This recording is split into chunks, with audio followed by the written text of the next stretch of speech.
آج آپ کی خدمت میں پروگرام حاضر ہونے جا رہا ہے۔ سرکار دو عالم نے جس کے لیے فرمایا تھا کہ فاطمہ میرا ایک ٹکڑا ہے، جس نے اسے اذیت دی اس نے مجھے اذیت دی، جس نے مجھے اذیت دی اس نے خدا کو اذیت دی، جس نے خدا کو اذیت دی وہ کافر۔ تو بہرحال اسی سیدہ کے حوالے سے یہ ایک مجلس ہے جس کو خطاب فرمائیں گے آفتاب شریعت جناب قلب جواد صاحب قبلہ۔ اور آئیے میں اس سلسلے کو شروع کرتا ہوں، 4 مصرے پڑھتا ہوں، اس کے بعد پھر ہمارے ایک پیشخان ہیں جناب علی عابدی صاحب، ان سے درخواست کرتا ہوں 4 مصرے پڑھتا ہوں کہ صلوات پڑھیں محمد والے محمد محمد۔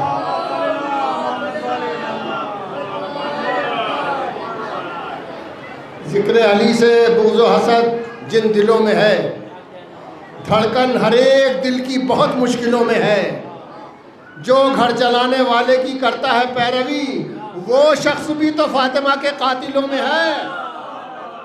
آئیے میں جناب علی عابدی صاحب سے درخواست کرتا ہوں کہ وہ بس پتہ پڑھیں گے، اس کے بعد پھر آفتاب شریعت آپ کی خدمت میں تشریف لائیں۔ آئیے علی عابدی صاحب آئیے، علی عابدی صاحب آئیے، چلیے ارے آپ پڑھیے گا، اس کو پڑھیے۔ تو بڑی سخی ہے فاطمہ، تو بڑی سخی ہے فاطمہ، کہ تو بڑی سخی ہے فاطمہ، محسن علی ہے فاطمہ، تو بڑی سخی ہے فاطمہ، اختیار کن کے باوجود، اختیار کن کے باوجود چکی پیستی ہے فاطمہ، تو بڑی سخی ہے فاطمہ، سن کو چھوڑ مرتبے کو دیکھ، سن کو چھوڑ مرتبے کو دیکھ، نوح سے بڑی ہے فاطمہ، تو بڑی سخی ہے فاطمہ۔ اور یہ آخری شعر کہ جائے گا جناح میں کیسے شیخ،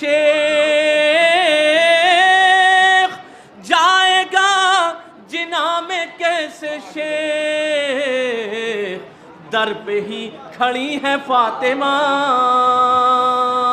تو بڑی سخی ہے فاطمہ، تو میر تیغ مرتضیٰ کے ساتھ،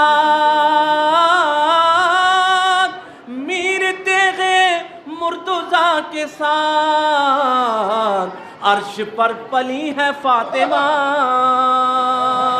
تو بڑی سخی ہے فاطمہ، تو آئے ہیں حسن بوقت ظہر، آئے ہیں حسن بوقت ظہر، عصر پڑھ رہی ہے فاطمہ، تو بڑی سخی ہے فاطمہ۔ یہ تھے جناب علی عابدی صاحب جو سرکار فاطمہ زہرا صلوات اللہ علیہ کی خدمت میں اپنا نذرانہ پیش کر رہے تھے۔ بس 4 مصروں کے ساتھ میں قبلہ سے درخواست کرتا ہوں 4 مصرے پڑھتا ہوں میں، وہ بھی فرمائش پہ حکم تھا، میں پڑھتا ہوں 4 مصرے۔ عرض کرتا ہوں کہ وہ کور چشم ہے، گونگا ہے اور بہرا ہے، وہ کور چشم ہے، گونگا ہے اور بہرا ہے، جو ایک پل کے لیے بھی خلاف زہرا ہے، وہ کور چشم ہے، گونگا ہے اور بہرا ہے، جو ایک پل کے لیے بھی خلاف زہرا ہے، جو ایک پل کے لیے بھی خلاف زہرا ہے، نبی کی بیٹی کا قاتل ہے اس لیے روپوش۔ پھر پڑھتا ہوں، نبی کی بیٹی کا قاتل ہے اس لیے روپوش کہ اس کے نام پہ ملائیت کا پہرا ہے، نبی کی بیٹی کا قاتل ہے اس لیے روپوش، تو اس کے نام پہ ملائیت کا پہرا ہے۔ تو آئیے پھر آج جنت البقیع کے حوالے سے ایک مجلس منعقد کی جا رہی ہے، اس کے لیے میں درخواست کر رہا ہوں بس ادب آفتاب شریعت علی جناب مولانا قلب جواد صاحب قبلہ سے کہ تشریف لائیں۔ آپ سے درخواست ہے کہ بآواز بلند ایک سلوات سے ان کا خیر مقدم فرمائیے۔ ایک گزارش مومن سے اور جو باہر تشریف فرما ہے ان سے گزارش ہے کہ فرش مجلس پر تشریف لیں، ابھی کافی گنجائش ہے، اور یہ مجلس البقیہ آرگنائزیشن کے زیر اہتمام لکھنؤ ڈیک سے ہے، اس کے جانب سے منعقد کی جا رہی ہے۔ پر محمد و آل محمد صلی اللہ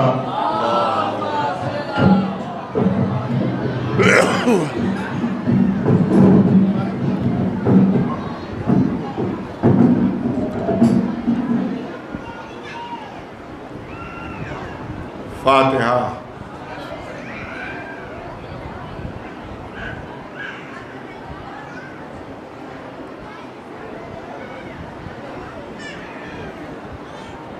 اعوذ باللہ السمیع العلیم من الشیطان اللعین الرجیم، بسم اللہ الرحمن الرحیم، الحمد للہ رب العالمین، والصلاة والسلام علی سید الانبیاء والمرسلین، سیدنا و نبینا و شفیع المذنبین ابی القاسم محمد و اہل بیتہ الطیبین الطاہرین المعصومین، اما بعد فقد قال اللہ سبحانہ تبارک و تعالی فی کتابہ المبین وهو اصدق القائلین، یا ایھا الذین آمنوا اتقوا اللہ وابتغوا الیہ الوسیلہ وجاہدوا فی سبیلہ لعلکم تفلحون۔ صلوات بھیجیں پر محمد۔ سب سے پہلے تو میں آپ حضرات کو کل جو کامیاب احتجاج ہوا ہے اور پورے ہندوستان میں احتجاج ہوا، اس کو مبارکباد دینا چاہتا ہوں، اور اللہ کا شکر ہے کہ کل کے احتجاج میں تمام مسلمان بھی شریک ہوئے اور وہ غیر مسلم بھی شریک ہوئے کہ جو ہندوستان کے کانسٹیٹیوشن کو ختم ہونے نہیں دینا چاہتے، اور جو سیکولر ہیں اور جو تعصب سے بھری ہیں وہ بھی اس میں شریک تھے۔ تو اللہ کا شکر ہے کہ جو پروپیگنڈا ہو رہا تھا کہ صرف چند مولوی جو ہیں وہ مقبول کے خلاف ہیں، لیکن وہ کل کے احتجاج نے وہ پروپیگنڈا ختم کر دیا کہ پورا ہندوستان جو ہے وہ اس مقبول کے خلاف ہے۔ ایک صلوات بھیجنا نواز۔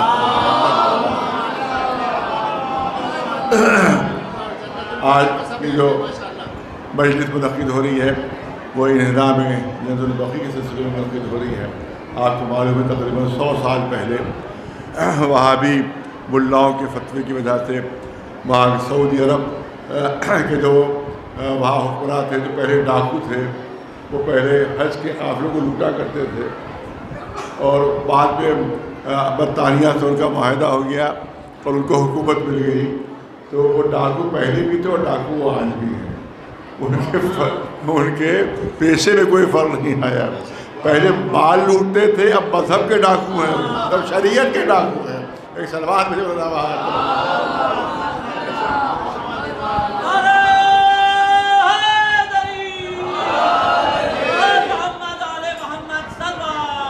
طرح طرح کے غلط فتوے جو ہیں وہ ان کی طرف سے جاری ہو رہے ہیں، ہر چیز بدعت، ہر چیز بدعت، ہر چیز بدعت۔ میں نے ایک مرتبہ امام بڑے فرماب کی مجلس میں بدعت کے موضوع پر کئی مجلسیں پڑھی تھی، اور اس میں میں نے عرض کیا تھا کہ یہ بتاؤ کہ کیا چیز بتایا جاتا ہے، عزاداری بدعت ہے، زیارت پر جانا بدعت ہے، زری کو چومنا بدعت ہے، دنیا بھر کی ہر چیز جو ہے بدعت ہے۔ اور ایک زمانے میں فتویٰ آیا تھا کہ صاحب اینک سے قرآن پڑھنا بدعت ہے، یہ بھی سعودی عرب کو فتویٰ آ چکا ہے۔ لاؤڈ اسپیکر پر اذان دینا بدعت، اسی طرح سے آپ دیکھیں کہ تمام اس طرح کے فتوے آ چکے۔ اس کا ایک زمانے فتویٰ آیا تھا سائیکل چلانا بدعت ہے، اور وہاں کے مولویوں نے فتویٰ دیا تھا یہ شیطان کا چرخہ ہے، سائیکل نہیں ہے۔ ایک سلوات بھیجو۔ تو ایسے احمقانہ فتووں کے لیے سعودی عرب کے وہابی ملا جو ہے وہ مشہور اور معروف ہے، ہر چیز بدعت ہے۔ تو پوچھا گیا بدعت کیا چیز ہے؟ کہا کہ رسول اللہ کی حدیث موجود ہے کہ جو چیز بھی زمانے رسالت میں نہ ہو، جو بعد میں ہو، اس کو ہم بدعت کہتے ہیں۔ اور کل بدعتین ان کا کہ جو ہے وہ ہر بدعت جو ہے وہ جہنم کا سبب بن جاتی ہے، جو بھی بدعتی ہے وہ جہنمی ہے۔ تو میں نے کہا یہ بتائیے کیا کیا رسول کے زمانے میں تھا اور کیا کیا وہ ہے؟ کیا عزاداری نہیں تھی، اب ہے، لہذا عزاداری بدعت ہے۔ میں کہوں گا اگر اسی ڈیفینیشن کو مان لیا جائے تو مسلمان کی ہر چیز بدعت ہے، ہر چیز بدعت ہے۔ کیونکہ زمانے رسالت میں حج پر جو جاتے تھے وہ اونٹوں پر جاتے تھے، پیدل جاتے تھے، گھوڑوں پر جاتے تھے. آج ملا ہوائی جہاز پر جا رہا ہے تو ہوائی جہاز پر جانا بدعت ہے. کہ تم حج کرو ہوائی جہاز کے اوپر، یہ ہوائی جہاز پر جانا ہی بدعت ہے. اور صرف یہی نہیں، پرانے زمانے میں رسول اللہ کے زمانے کوئی مدرسہ نہیں تھا، کوئی مدرسہ نہیں تھا. زمانے رسالت میں بتا، جو بھی یہاں سے ممبر سے بات کہی جا رہی ہے 100% چیلنج کے ساتھ کہی جائے گی. بہت مختصر وقت میں کیونکہ مجھے ابھی ایئرپورٹ جانا ہے، وہاں سے مجھے زیارتوں میں بھی جانا ہے. 100% چیلنج کے ساتھ بات کہی جائے گی کہ جو زمانے رسالت میں نہ ہو وہ بدعت. زمانے رسالت میں کوئی مدرسہ نہیں تھا، تب دیوبند بدعت ہو گیا اور ندوہ بدعت ہو گیا. ایک سلوات میں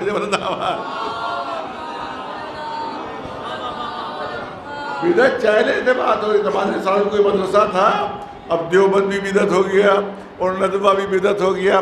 زمانے رسالت میں قرآن مجید خط کوفی میں لکھا جاتا تھا، اب خط کوفی میں نہیں ہے بلکہ خط اس کو نسخ میں لکھا جا رہا ہے. تو آج کا قرآن بدعت، آج کا قرآن بدعت. اور کہا جاتا ہے کہ زمانے رسالت میں اور بعد میں خلفاء کے زمانے میں بھی یہ تھا کہ حدیثیں نہ لکھو. حدیثیں اگر تحریر ہوتی تھی تو کتابیں جلا دی جاتی تھی، حدیثیں لکھنے والے کو سزا دی جاتی تھی، حدیثوں کی کتابیں جلا دی جاتی تھی. کہا جاتا تھا حدیثیں تحریر کرنا بدعت ہے، حدیثیں لکھنا بدعت ہے. تو جب حدیثیں لکھنا بدعت ہے تو پھر صحیح بخاری کیا ہوئی، پھر صحیح مسلم کیا ہوئی، پھر صحیح ترمذی کیا ہوئی. ارے جن کو تم سب سے زیادہ معتبر مانتے ہو، اگر بدعت کی ڈیفینیشن دیکھی جائے تو سب بدعت کہلائیں گی. ایک سلوات ابن حجر عسقلانی نے گھبرا کر بدعت کی 5 قسمیں کی. توجہ چاہوں گا، ابن بہت مشہور اہل سنت عالم، ان کی فتح الباری فی شرح صحیح البخاری، ان کی کتاب کا حوالہ میں دے رہا ہوں. علامہ ابن حجر بہت بڑے اہل سنت کے عالم ہیں. جب انہیں دیکھا اتنی بدعتیں تو آخر میں مجبور ہو کر انہوں نے بدعتوں کی قسمیں کی کہ بدعتوں کی 5 قسمیں ہیں. پہلی قسم کیا ہے، اب یہ ان کے حوالے سے کہہ رہا ہوں. پہلی قسم ہے واجب بدعت. ارے بدعت بھی کہہ رہے ہو اور واجب بھی کہہ رہے ہو. پہلی قسم ہے واجب بدعت. کہ واجب بدعت کیا ہے کہ حدیثوں کو جمع کرنا. اگر حدیثیں جمع نہ ہوتی اور کتابوں کی شکل میں نہ آتی تو رسول کی حدیثیں ختم ہو جاتی. یعنی یہ واجب بدعت، یہ واجب بدعت. مستحب بدعت کیا ہے کہ مدرسوں کا بنانا، مدرسوں کا قائم کرنا، یہ جو ہے یہ مستحب بدعت ہے. اور پھر کیا ہے مباح بدعت. مباح بدعت کیا ہے کہ پلاؤ کھانا، یہ کلچے نہاری کھانا، یہ مباح بدعت ہے. مکروہ بدعت کیا ہے کہ وہ لباس پہننا جو زمانے رسالت میں نہ تھا وہ مکروہ بدعت ہے. اب آخری قسم ہے حرام بدعت. بہت توجہ چاہوں گا، بہت توجہ. آخری قسم ہے حرام. فتح الباری فی شرح صحیح بخاری میں علامہ ابن حجر مکی قسمیں لکھ رہے ہیں. واجب بدعت، مستحب بدعت، مکروہ بدعت، مباح بدعت، اور آخر میں کہتے ہیں حرام بدعت کیا ہے کہ حرام بدعت ہے امام وقت کے خلاف بغاوت کرنا. اب بتاؤ کس نے بغاوت کی؟ جمل میں کون آ رہا ہے، صفین میں کون آ رہا ہے؟ سلوات میں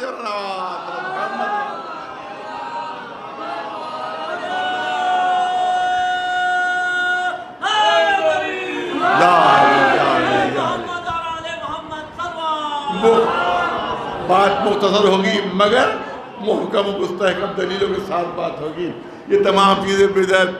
اور ہمارے ایک بزرگ عالم تھے، بہت بزرگ عالم، ان سے ایک اہل سنت عالم ان سے ملے اور کہا کہ بھئی آپ کے یہاں بدعتیں بہت ہیں، آپ کے بدعتیں بہت ہیں. بھائی کیا چیز؟ فلاں چیز بدعت، فلاں چیز بدعت، فلاں چیز بدعت. تو انہوں نے کہا آپ بتائیں بدعت ہوتی کیا؟ ہمارے عالم نے پوچھا کہ آپ کی نگاہ میں بدعت کی ڈیفینیشن کیا ہے؟ کہ جو زمانے رسالت میں نہ ہو وہ اگر ہو جائے تو اس کو بدعت کہتے ہیں. انہوں نے فوراً کہا یہ بتائیے آپ زمانے رسالت میں تھے؟ اس کا مطلب آپ کا پورا وجود ہی بدعت ہے. ایک سلوات پہ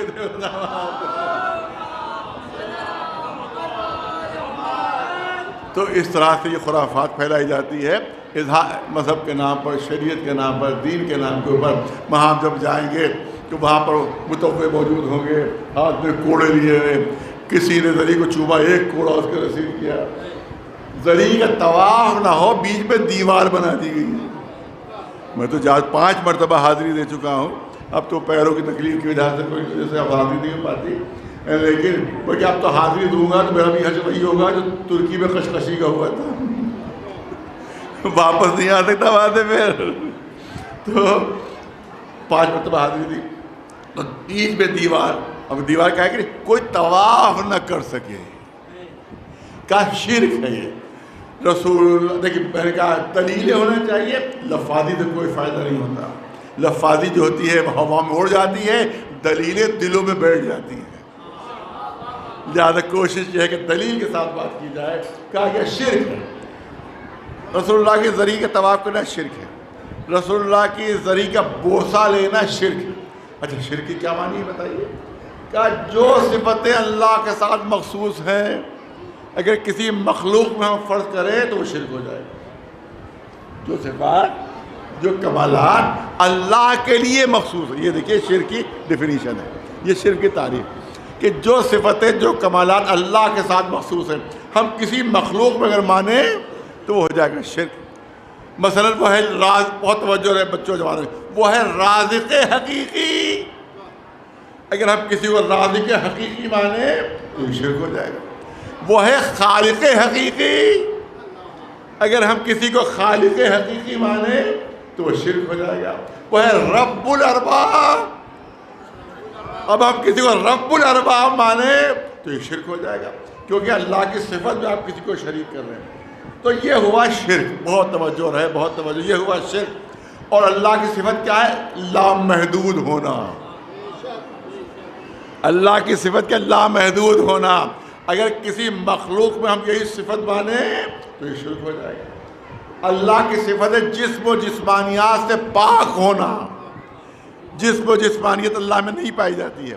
اگر کسی مخلوق میں ہم یہ مانیں تو یہ شرک ہو جائے گا. کیا مطلب؟ شرک کیا چیز ہے؟ لامحدود اللہ ہے. کسی مخلوق کو لامحدود مانیں تو شرک ہے. اللہ جسم و جسمانیت سے منزہ ہے، اس میں جسم و جسمانیت نہیں پائی جاتی. اگر کسی مخلوق میں ہم یہ بات مانیں تو یہ ہو جائے گی شرک. اب مجھے بتاؤ طواف کرنا کہاں سے شرک ہو گیا؟ کیونکہ لامحدود کا طواف نہیں ہو سکتا. ارے توجہ رہے، بہت سمجھدار مجمع ہے. کہا کہ اللہ لامحدود ہے، یہ اس کی صفت ہے. تو جب ہم ذری کا طواف کرتے ہیں تو ہمارا طواف کرنا ہی دلیل بنتا ہے کہ یہ محدود ہے، تبھی تو طواف کر رہے ہیں. لامحدود ہوتا تو طواف نہیں ہو سکتا. اس کا مطلب ذری کا طواف کرنا شرک نہیں ہے، مخالف شرک ہے. ایک صلوات بھیجے اسی طرح بوسہ نہیں لے سکتے، کوڑے پڑیں گے. بوسہ نہیں لے، میں تو جا چکا ہوں وہاں پر، سامنے میرے کے منظر ہے. بوسہ نہیں لے سکتے، شرک ہے، شرک ہے. بوسہ نہیں لے سکتے، شرک ہے. پوری توجہ رہے، پوری توجہ رہے. میں نے کہا دلی کے ساتھ بات ہو رہی ہے. شرک ہے. میں نے کہا اللہ جسم و جسمانیت سے پاک ہے، اللہ جسم و جسمانیت نہیں رکھتا ہے. اگر کسی مخلوق میں ہم یہ بات مانیں تو وہ شرک ہو جائے گا. اللہ میں جسم نہیں ہے. اگر کسی مخلوق میں صفت مانے تو شرک ہو جائے گا. جب ہم نے ذری کو بوسہ دیا، جب ذری کو بوسہ دیا تو بوسہ دینا ہی اس بات کی دلیل ہے کہ اس میں جسم پایا جاتا ہے، تبھی تو ہم بوسہ دے رہے ہیں. تو بوسے دینا شرک نہیں ہے، شرک شکن ہے. ایک صلوات پہ جب محمد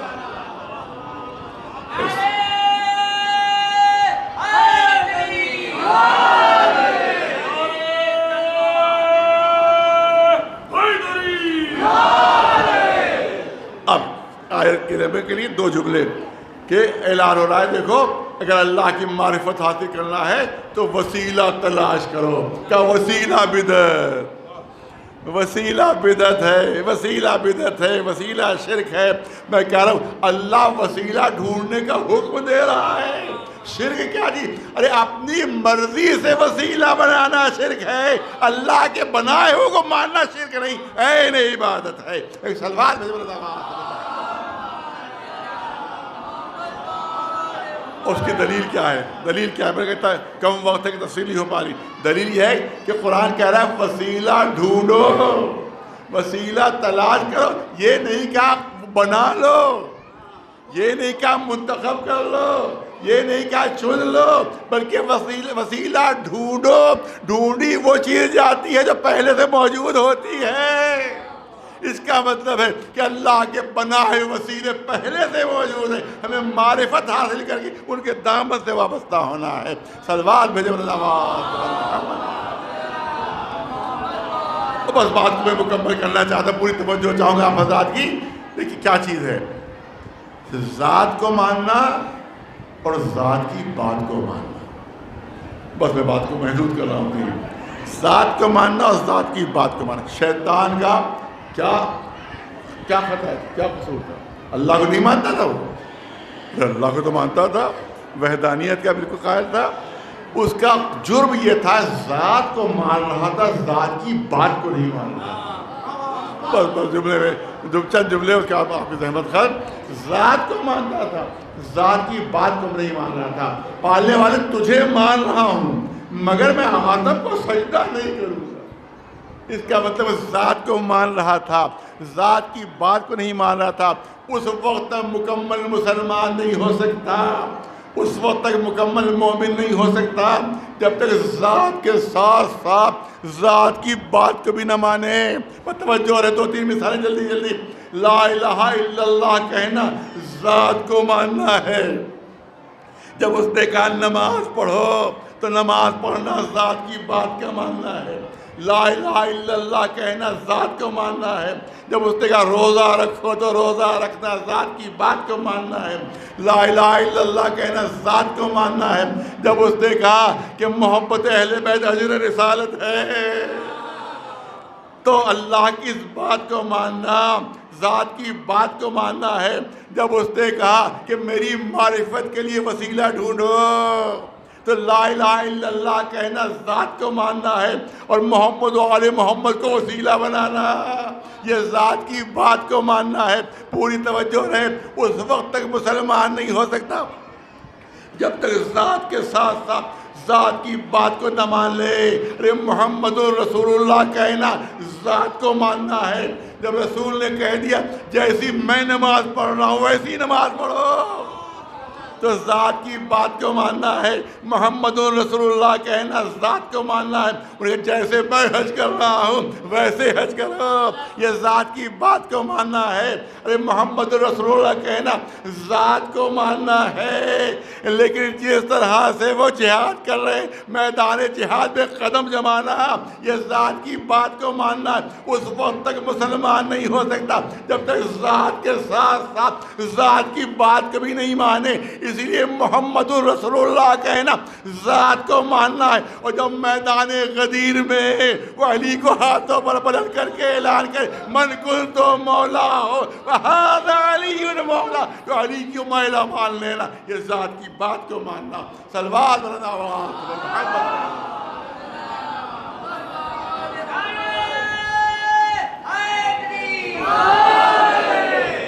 آج بھی وہ قبریں اس ستم کی یاد دلاتی ہیں جو 100 سال پہلے ہوا ہے۔ آج برا خود تجربہ ہے، خود تجربہ ہے۔ آپ جائیے کسی بھی صحابی رسول کے لیے پوچھیں کہ ان کی قبر کہاں پر ہے تو ہو سکتا ہے وہاں جو پولیس والا موجود ہے جو متوع موجود ہاتھ پکڑ خود پہنچا دے گا، ارے یہ ہے اس صحابی کی قبر، یہ فلاں کی قبر، یہ فلاں کی قبر، یہ فلاں کی قبر۔ لیکن اگر کہیں زبان سے نکل گیا رسول کی بیٹی کی قبر کا، یاد رکھیے کہ چہرہ غصے سے سرخ ہو جائے گا۔ کس کا تم نے نام لے لیا؟ ہو سکتا ہے کوڑے پڑے، تم نے کس کا نام لے لیا؟ تصور کیجئے جب آج اتنی دشمنی ہے تو 1400 سال پہلے کتنی دشمنی ہوگی۔ لوگ کہتے ہیں مسلمان کیسے ممکن ہے کہ فاطمہ زہرا کا گھر جلا دے۔ تو رسول کے چاہنے والے تھے، کیسے ممکن ہے دروازہ توڑ دے جب دشمنی آتی ہے، کیا قبر برداشت نہیں ہے؟ تو 1400 سال پہلے اگر شہزادی کے دروازے میں آگ لگائی جا رہی ہے تو تعجب نہ کرنا، دروازہ توڑا جا رہا ہے تو تعجب نہ کرنا۔ اور 2-3 جملے میں صاحب کیس کرنا ہے حضرتارو، مصیبتیں ایسی ہیں کہ ہم پوری طرح سے پڑھ نہیں پاتے، شہزادی کی مصیبتیں پوری طرح سے پڑھ نہیں پاتے۔ حضرتارو جس وقت دروازہ توڑا گیا ہے، روایت کہتی ہے کہ شہزادی دروازے کے نیچے آ گئی، شہزادی زمین پر نہیں، دروازہ شہزادی کے اوپر تھا۔ اب جتنے بھی اندر داخل ہو رہے اسی دروازے پر پیر رکھتے ہوئے اب اندازہ کرو کہ شہزادی کی پسلیاں کتنی شکستہ ہو چکی۔ مجمع درانہ اندر داخل ہوتا ہے، پر 2 منٹ سے زیادہ نہیں، مجمع درانہ اندر داخل ہوتا ہے، مولا علی کو گرفتار کیا جاتا ہے، گرفتار کر کے وہاں سے لے کر چلے جہاں شہزادی اس عالم میں ہے کہ ٹوٹی پسلیوں پر ہاتھ ہے، ایک ہاتھ ٹوٹی پسلیوں پر ہے، دروازے سے اندر آئے ہیں، دروازے سے باہر جانا ان کو، علی کو لے کر چلے، شہزادی ایک ہاتھ ٹوٹی پسلیوں پر، جیسے ہی علی کو قریب سے لے کر چلے فاطمہ نے ہاتھ بڑھایا اور علی کا دامن تھام لیا، علی کا دامن تھام لیا۔ میں علی کو جانے نہیں دوں گی، میں علی کو جانے نہیں دوں گی۔ آنے والوں نے سختی سے کہا اے رسول کی بیٹی علی کا دامن چھوڑ دو، اے فاطمہ علی کا دامن چھوڑ دو۔ شہزادی نے فرمایا نہیں نہیں میں علی کا دامن نہیں چھوڑوں گی۔ جب آنے والوں کو یقین ہو گیا کہ فاطمہ علی کا دامن نہیں چھوڑیں گی تو قنفذ ملعون آگے بڑھا، تلوار کا دستہ پوری طاقت سے فاطمہ کے ہاتھ کے اوپر۔ ارے کونی شکستہ ہو گئی، ہاں شکستہ ہو گیا، جب تک زندہ رہے اس ہاتھ سے کام نہیں لے لگی۔ بس ہزاروں مجلس ختم ہوئی، شہزادی دنیا سے رخصت ہوئی، مولا نے غسل دیا، مولا نے کفن پہنایا، بچوں کو آواز دی اے بچوں آؤ اور ماں کو آخری بار دیکھ لو۔ بچے قریب آئے، ننھی سی زینب، کم سن زینب، 2.5 برس کا سن ہے، پہنچتی ہیں ماں کو کفن میں لپٹے ہوئے دیکھتی ہیں، اپنا معصوم چہرہ اٹھا کر بابا سے ایک سوال کیا، بابا میرے ایک سوال کا جواب دے دیجئے۔ بیٹی کیا پوچھنا چاہتی ہو؟ اب بابا میں نے کئی میتیں ایسی دیکھی جب ان کو کفن میں لپیٹا جاتا ہے تو ان کے دونوں پیر بھی سیدھے کر دیے جاتے ہیں، ان کے دونوں ہاتھ بھی سیدھے کر دیے جاتے ہیں۔ بابا آپ نے مغز میں ایک ہاتھ سیدھا کیا، دوسرا ہاتھ سیدھا نہیں کیا۔ علی نے طرف کر کہا اے میری بچی، تمہاری ماں کا ہاتھ اس طرح سے شکستہ ہو چکا ہے کہ وہ ہاتھ سیدھا نہیں ہو پایا۔ بہت ہزاروں مجلس ختم، مولا علی پہنچے جنت البقیع، دیکھا قبر تیار ہے، تمام لوگوں کو ہٹا دیا گیا، اب شہزادی کے دفن کا وقت ہے۔ آپ نے دیکھا ہوگا جب بھی کسی مومنہ کی تدفین ہوتی ہے تو ایک آواز آتی ہے سب نامحرم ہٹ جائیں، سب نامحرم ہٹ جائیں۔ دفن صرف محرم کر سکتے کسی خاتون کو، صرف محرم کر سکتے، سارے محرم ہٹا دیے جاتے ہیں، صرف نامحرم ہٹا دیے جاتے ہیں، صرف محرم موجود رہتے ہیں۔ اور کسی بھی میت کو دفن کرنے کے لیے مومنہ کم از کم 2 محرموں کی ضرورت ہوتی ہے۔ بس آخری جملے ہیں، کم از کم 2 محرموں کی ضرورت ہوتی ہے۔ ایک قبر کے اندر اترے میت کو لٹانے کے لیے، ایک اوپر سے میت دے، کم از کم 2 محرموں کی ضرورت۔ مگر علی کی مظلومی دیکھا، علی کی بے کسی دیکھا، وقت دفن فاطمہ علی اکیلے محرم تھے، بچے اتنے کم سن تھے، نہ قبر میں اتر سکتے نہ اوپر سے میت دے سکتے تھے۔ یہی وقت تھا علی نے روضہ رسول کا رخ کیا، اے اللہ کے رسول، ارے علی کی مدد کے لیے آ جائیے۔ علی آپ کی بیٹی کو کیسے دفن کرے؟ قبر سے 2 ہاتھ بلند ہوئے، اے علی میری امانت میرے سپرد کر دو، میری امانت میرے سپرد کر دو۔ بس آخری جملے عزیزان، آپ نہیں سمجھے کہ اس جملے سے علی کے دل پر کیا گزری ہوگی۔ جب شہزادی کی رخصتی ہو رہی تھی تو رسول نے فرمایا تھا کہ ہاذی فاطمۃ ودیۃ عندہ، اے علی یہ فاطمہ میری امانت ہے تمہارے پاس، اور امانت کے لیے شرط ہے جیسی امانت لی جائے ویسی امانت واپس کی جائے۔ جب رسول نے کہا ہوگا میری امانت واپس کرو تو علی نے طلب کر کہا اے اللہ کے رسول جب امانت لی تھی تو پسلیاں بھی سالم تھی، ہاتھ بھی سالم تھا، علی امانت واپس کر رہا ہے تو پسلیاں شکستہ ہو چکی ہیں۔ فاطمہ زہرا کا ہاتھ ٹوٹ يعلم الذين ظلموا أي منقلب ينقلبون ألا لعنة الله على القوم الظالمين۔ پالنے والے تجھے واسطہ محمد و آل محمد علیہ السلام کا جتنے بھی مجلس کے حاضرین ہیں ان کو جو جائز دلی تمنا ان کو پورا فرما دے، جو بے اولاد ان کو اولاد کی نعمت سے نواز دے، جو مخلوق اس کا قرض ادا ہو جائے، پالنے والے جو حج و زراعت کے متمنی ان کی تمنا پوری ہو جائے، جو بانی مجلس ہے اس مجلس کے پالنے والے ان کی جتنی بھی جائز دلی تمنا ان کو سب کو پورا فرما دے، ان کو طول عمر اور صحت و سلامتی عطا پالنے والے، جو ہمارے شعراء مدح اہل بیت کرتے رہتے ہیں پالنے والے ان کو بھی صحیح و سلامتی عطا فرما دے، پالنے والے ان کی صحت و سلامتی میں اضافہ فرما دے، ہمارے جتنے اوقاف سب محفوظ ہیں اور حکومت کے شر سے محفوظ رہے، جو قوم کے غدار ہیں ان سے محفوظ رہے، پالنے والے پرچے میں اسلام سربلند رہے، پرچے میں کفر و نفاق سرنگو رہے، پالنے والے ہمیں اس وقت دنیا سے نہ اٹھانا جب تک محمد و آل محمد علیہ السلام ہمارے کردار ہمارے عمل سے راضی نہ ہو جائیں۔ پالنے والے اگر سعودی حکومت ان روزوں کو بنانے پر راضی نہیں ہوتی ہے تو پالنے والے اس حکومت کو نیست و نابود فرمائیں، اور ہماری زندگی میں ہی اور ہمارے ہوش و حواس میں ہی وہ روزے دوبارہ تعمیر ہو اور ہم سب جا کر ان کی زیارت کریں۔ پالنے والے ہمارے آخری ماہ کے ظہور میں تعجیل فرما اور ہم کو ان کے غلام ہو جائے۔ سبحان شعر فلام ربنا تقبل منا انک انت